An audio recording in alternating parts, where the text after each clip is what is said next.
हर वर्ष की तरह इस वर्ष भी जेल प्रशासन ने बहनों के लिए विशेष व्यवस्था की। जिलेवार काउंटर बनाकर रजिस्ट्रेशन किया गया। फिर सख्त सुरक्षा जांच के बाद बहनों को प्रवेश दिया गया। आज रक्षाबंधन के पावन अवसर पर हर साल की तरह इस बार भी केंद्रीय जेल रीवा का नजारा भावुक कर देने वाला रहा। सुबह से ही बहनों की लंबी कतारें लगी रही, जो अपनी बंदी भाइयों को राखी बांधने आई थी। जेल परिसर में सुरक्षा के साथ साथ सभी मापदंडों का पालन किया गया। राखी बांधते समय कई भाई बहनों की आंखें नम हो गई, तो कहीं हंसी और खुशी के पल भी देखने को मिले। भावनाओं, प्यार और अपनापन से भरा यह दृश्य बताता है कि भाई बहन के रिश्ते को कैद की दीवारें भी तोड़ नहीं सकती। सर, कितने कैदी अभी तक आ चुके हैं? किस तरीके के इंतजाम है? देखिए, विगत वर्षों की भांति इस वर्ष भी केंद्रीय जेल रीवा में रक्षाबंधन का त्यौहार पूरे हर्षोल्लास के साथ मनाया जा रहा है। सुबह 7:30 बजे से रजिस्ट्रेशन की प्रक्रिया प्रारंभ हो गई थी और प्रत्येक ज़िले का पृथक पृथक काउंटर बनाया गया है। सभी माताएं बहनें आ रही हैं। उन काउंटरों में जो जिस ज़िले का रहने वाला है वो अपना रजिस्ट्रेशन करा रहा है। स्टाफ द्वारा वहाँ से रजिस्ट्रेशन नंबर अलॉट किया जा रहा है और वो रजिस्ट्रेशन नंबर लेकर के जेल गेट पर आ रही हैं। जेल गेट पर उनकी तलाशी होने के बाद अंदर उनको अपने भाइयों से मिलने की अनुमति दी जा रही है।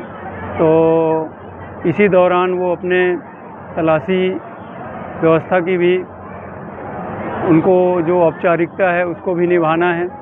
उनको किसी भी प्रकार का अपने साथ कोई इलेक्ट्रॉनिक आइटम, मोबाइल, थैला, पर्स या कोई भी ऐसी प्रतिबंधित सामग्री जो जेल की सुरक्षा व्यवस्था को प्रभावित कर सकती है, वो लाने की मनाही है। इन्हीं सब मानदंडों को ध्यान में रखते हुए उनको अंदर एंट्री दी जा रही है। यहाँ वो अपने भाइयों के साथ मुलाकात कर रही हैं, रक्षाबंधन का त्यौहार मना रही हैं और जेल प्रशासन द्वारा सभी बहनों के लिए थाली, हल्दी, चावल, कुमकुम आदि की व्यवस्था की गई है। पानी की व्यवस्था है, टेंट की व्यवस्था है, मेडिकल टीम की व्यवस्था है। अगर किसी माता बहन को कोई भी अगर स्वास्थ्यगत परेशानी उत्पन्न होती है तो उसको तत्काल प्राथमिक उपचार की व्यवस्था दी जाएगी। यहाँ अगर उसको बाहर लगता है तो एम्बुलेंस की भी व्यवस्था है। कितने कैदी और कितने लोग अभी तक मिल चुके हैं? जेल में लगभग 2450 के आसपास कैदी निरुद्ध हैं और ये लगभग अभी तक 3500 से ऊपर माताएं बहनें मुलाकात कर चुकी हैं। मोटा मोटी आंकड़ा 8 से 9 हज़ार जाने की संभावना है, क्योंकि विगत वर्षों भी यही आंकड़ा था। इस वर्ष भी लगभग यही आंकड़ा रहने की संभावना है और हमारी लगभग इतने से या इतने से अधिक भी अगर लोग बाग आते हैं तो उनको भी हम मुलाकात कराएंगे। चूँकि हम लोगों ने एक सामान्य टाइम 8 बजे से 2 बजे तक का रखा हुआ है।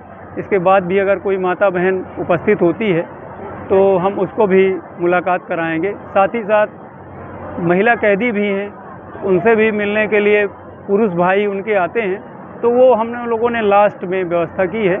ये जब माताएं बहनें अपने पुरुष बंदी भाइयों से मिलकर के चली जाएंगी, शेष माताएं बहनें जो बंदी के रूप में जेल में बंद हैं, उनसे मिलने जो भाई आ रहे हैं बाहर से, उनको पृथक से अलग से व्यवस्था कराएंगे बाद में। तो इसमें सुरक्षा के पूरे मानदंडों का ध्यान रखा गया है।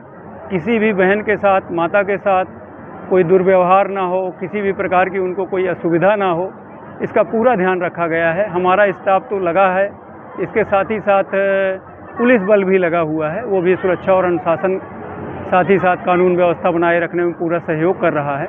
बाहर पानी, शौचालय आदि की प्रॉपर व्यवस्था की गई है। अभी तक किसी भी प्रकार की किसी को कोई असुविधा या शिकायत का मौका प्राप्त नहीं हुआ है, ना ही जानकारी प्राप्त हुई है। तो इन्हीं सब मानदंडों के साथ संपूर्ण त्यौहार हर्षोल्लास के साथ मनाया जा रहा है। Thank you.